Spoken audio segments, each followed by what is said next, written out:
Bonjour, dans cette vidéo, je vous propose de faire un focus sur un outil à bien savoir maîtriser, calculer le coefficient directeur d'une droite. Bien souvent, il s'agit d'une droite qui modélise un graphique. Alors, remettons un petit peu le décor. Supposons qu'on souhaite tracer la distance parcourue par un objet en fonction du temps. Donc, on indique les axes bien orientés, l'échelle, etc.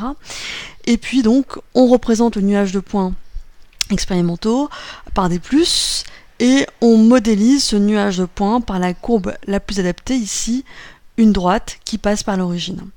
Donc, bien souvent, dans les exercices, on nous demande de déterminer l'équation de cette droite de modélisation. Donc, puisqu'on s'intéresse qu'à la droite, eh bien, il faut faire abstraction des points expérimentaux. Donc, on va se garder en tête que la droite. Alors, cette droite, elle a pour équation, elle a une équation de la forme d égale k fois t. Ça rappelle en mathématiques le fameux y égale a fois x.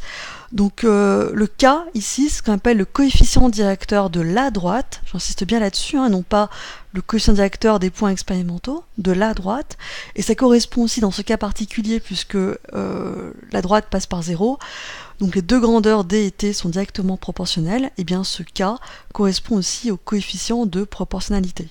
Donc en général en mathématiques, c'est souvent des graphiques de la forme y égale a fois x, à la place de d égale k fois t. Donc il faut aussi savoir un petit peu jongler entre les différentes notations. Alors, le coefficient directeur d'une droite s'appelle aussi parfois la pente. Alors ce mot-là, il a bien son sens. Regardons ici une pente, par exemple en montagne. Et pour dire si la pente est plus ou moins importante, en fait, ça correspond finalement à dire si l'inclinaison de la route inclinée est plus ou moins importante. Donc pour cela, comment on fait pour s'en rendre compte? On compare le dénivelé de cette pente par rapport à une distance parcourue horizontalement. Donc en fait, faire une comparaison entre ces deux grandeurs, entre le dénivelé et la distance parcourue horizontalement, ça consiste à faire un rapport. Et plus ce rapport est important, plus l'inclinaison est importante, plus la pente est importante. Donc en gros, voilà ce qu'on va retenir. Déterminer une pente, déterminer un angle d'inclinaison, c'est comparer le dénivelé, c'est-à-dire une distance parcourue verticalement, par rapport à une distance parcourue horizontalement. Donc si on garde ça en tête, on va directement l'appliquer à notre graphique. Calculer le coefficient directeur de la droite consiste à comparer un dénivelé par rapport à une distance parcourue horizontalement. Et ça, on peut se positionner à différents endroits de la pente.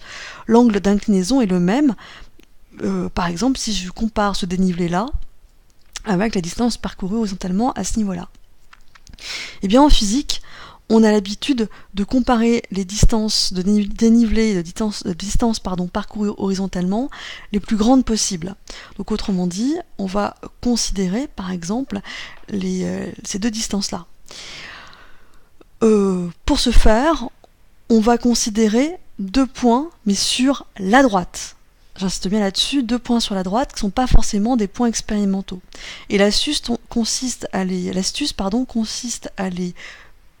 considérer les plus éloignés possibles l'un de l'autre, et si possible avec des coordonnées les plus simples.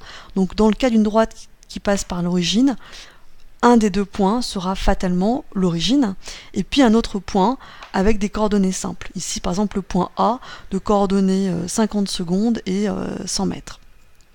Donc on se rappelle, calculer le coefficient directeur d'une droite consiste à calculer la pente, c'est-à-dire comparer un dénivelé, donc ici la différence des ordonnées du point A et du point O, par rapport à la distance parcourue horizontalement. Donc c'est-à-dire dans ce cas-là, la différence de l'abscisse du point A par rapport à l'origine. Donc si on fait l'application numérique, ça nous fera 100 moins 0 comparé à la distance 50 moins 0. Donc on trouvera 2. Alors attention, ça serait trop beau si c'était aussi simple. Il ne faut pas oublier que dans ce cas particulier, les grandeurs considérées ont des unités. Donc le numérateur est en mètres, le dénominateur est ici en secondes.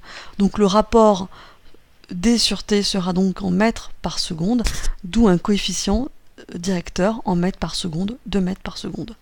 Donc si on nous demande que vaut de donner l'expression de l'équation qui modélise le nuage de points expérimentaux? Eh bien on écrira, dans ce cas particulier, d égale 2 fois t, mais on n'oubliera pas que le coefficient directeur possède une unité, ce qui n'est pas souvent le cas en mathématiques par exemple.